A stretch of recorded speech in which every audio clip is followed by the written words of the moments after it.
அழகான இயற்கை.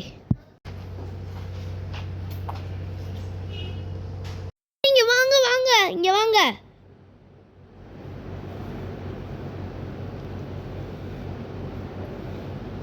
இதுதான் இந்த படத்தில் நடிக்க போகிற ஃப்ரெண்ட்ஸ்.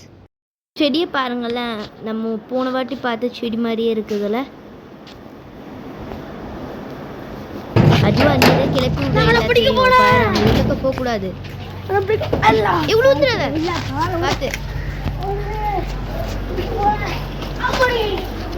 எங்க மரத்து பக்கத்துல போக கூடாது, போகாதீங்க. வேணாம், கரெக்ட் தான். வேணாம், இந்த மரத்து இந்த பக்கத்துல போகாதீங்க. இல்ல எனக்கு என்ன, அந்த பேய் அவ்வளவுதான் நோக்குதுன்னு நினைக்கிறாங்க. இந்த கம்பு உடஞ்சிக்குது. பேய் சொன்னனே, நீங்க தான் கேட்கல. ஆஹா போச்சா. சரி, நம்ம இது தெரியாம தொட்டுட்டோம். தொடக்கூடாது, வாங்க விளையாடலாம். ஏன்னா உள்ளுக்கு ஒரு பேய் இருந்த மாதிரியே இருக்குது. நம்ம விளையாண்டு இருக்கும் போது இதெல்லாம் சொல்லாங்க.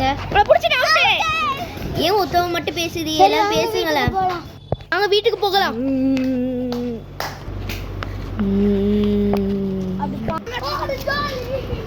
திருப்பியுமா நேரத்தை பார்க்கவே அமானுஷமா இருக்குது. எல்லாரும் வாங்க உள்ளுக்கு போகலாம். இப்ப வீடு லாக் இருக்குமே, நம்ம சாவி தந்தாங்களே, அதான் நம்மளுக்கு சாவி தந்தாங்களே. நீ ஏன் அடிச்சுக்கிட்டு இருக்க அந்த கதவை? நம்ம மறந்துட்டோம்ல. ஓபன் பண்றேனா? அது மேலே இருக்கிறது, அது கொஞ்சம் ஹெல்ப் பண்ணு. மேலே இருக்கிறது நச்சு, அப்படியே ஹெல்ப்ஃபுல்லாக நச்சு. நான் கொஞ்சம் ஓப்பன் பண்ணிவிடு. அது அப்படிதான் உள்ளக்கே போக முடியலையா? உடச்சிட்டியா? தேவையே இது நம்மளுக்கு. சரி வா, எல்லாரும் மேலே போங்க. இவளுக்கு மட்டும் இப்படி பண்ணுது. நான் இங்கே சரி ஓகே, இவளை பார்த்து நிற்காதீங்க, வாங்க உள்ள போகலாம். நின்றுட்டு திருப்பி கஜிஜா வரலன்னு யோசி. இங்கெல்லாம் நம்ம தங்க போகிறது இல்லை, மேல் வீடு தான் நம்மளுக்கு. வாங்க மேலே. மேல் வீடு தான் தந்துக்கிறாங்க. பார்க்க ஒரு இருட்டடைஞ்ச வீடு மாதிரி இருக்குதுல்ல. ஆமாம், லைட் கூட போடாமல் இருக்குது. கொஞ்சம் மேலே ஏறி பார்ப்போம். என்ன எனக்கு பார்க்க அப்படியே கதீஜா பார்க்க கொஞ்சம் அப்படியே டிஃப்ரெண்ட். இது அட்டைப்பட்டி பேய் மாதிரி திங்ஸ் தான் இங்கே இருக்குது. இந்த கதவு இதுவா? அப்படி ஒன்றுமே இல்லைங்க. போற இது என்ன பெருசு? இது நம்ம வீடு மாதிரி இருக்குதுல்ல. நம்ம போன வாட்டி இந்த ஆளுநர் வச்சமே, நான் வச்ச மாதிரி இருக்குது. நான் இந்த வீடுக்கு வாடகைக்கு வந்தேன் இடையில. இங்கிருந்து பார்த்தாலுமே நீ பாத்தீங்கல்ல, நீங்க பாத்தீங்கல்ல, இந்த முருங்கை மரம் இங்க வரைக்கும் தெரியுது. இனி இதை பத்தி சிரிக்கிறோம். நீங்க எங்க பெட் இல்ல, நம்ம இங்கதான் படுக்கணும் நார்மலா. சரி பரவாயில்ல, தூசி இல்லாம தான் இருக்குது. படுக்கலாம், படுங்க, படு.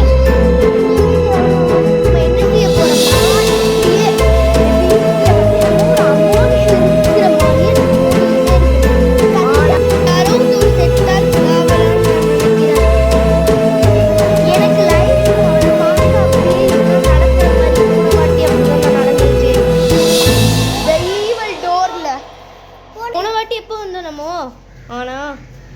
ஆனால் நான் இங்கே வந்த மாதிரியே இருக்குது எனக்கு. நான் இதெல்லாம் பார்த்துக்கிறேன். இதெல்லாம் தூக்கு கயிறு போட்ட அந்த அச்சம் மாதிரியே இருக்குது. எல்லாரும் சரி ஓகே படுங்க. சரி, யாருக்கும் பயப்பட தேவையில்லை. பரவாயில்ல, இந்த வீட்டில் எல்லாம் நடக்குது. சரி ஓகே. இப்போ இந்த பேய் தானே அது, மீறி போனீங்கன்னா என்ன நடக்கும்னு தெரியாது. வச்சுட்டா இனிமேல் தான் மேலே ஸ்டெப் எடுத்துக்கலாம். அஜுவா, நீ அந்த பக்கம் போயிடாத, அவ உள்ளுக்கு போயிட்டா. நீங்கெல்லாம் இங்கே பார்த்துக்கிட்டு இருக்கிறீங்க, பின்னாடி பாருங்க அவன் என்ன பண்ணிக்கிட்டு இருக்கிறாண்டு. அவங்க அந்த காலத்தில் என்ன நினச்சுன்னு தெரியுமா? அந்த காலத்தில் அங்கே ஒரு வியாபாரி இருந்தாலாம். அந்த வியாபாரியை அந்த ராஜாங்கிற ஒருத்தவன் அவளை கொண்டுறன்னு சொல்லி அந்த மரத்தை வெட்டுவேன்னு சொல்லி ஏமாத்துனானா. அதை கேட்டு நான் நீங்கள் எவ்வளோ தான் வெட்டன்னு ட்ரை பண்ணாலும் நான் வெட்ட விடமாட்டேன்னு சொன்னாலாம். அதனால் அவன் வந்து கொஞ்சம் கோவம் அடைஞ்சதில் அவள் செத்துட்டாளாம். அதுக்கப்புறம் அவள் அந்த ராஜாவே சாவடிச்சாலாம் கொஞ்ச நாளில். பேய் தான் உன்னை சாவடிச்சிருக்குது, அதனால நீ கொஞ்சம் கேர்ஃபுல்லாக இரு, அவ்வளோதான் நீ சாவு போகிற. ஏன்னா உன்னை சாவடிக்காமல் தப்பிச்சு வைக்கிறேன்னு தான் அவளை சாவடிக்கும்.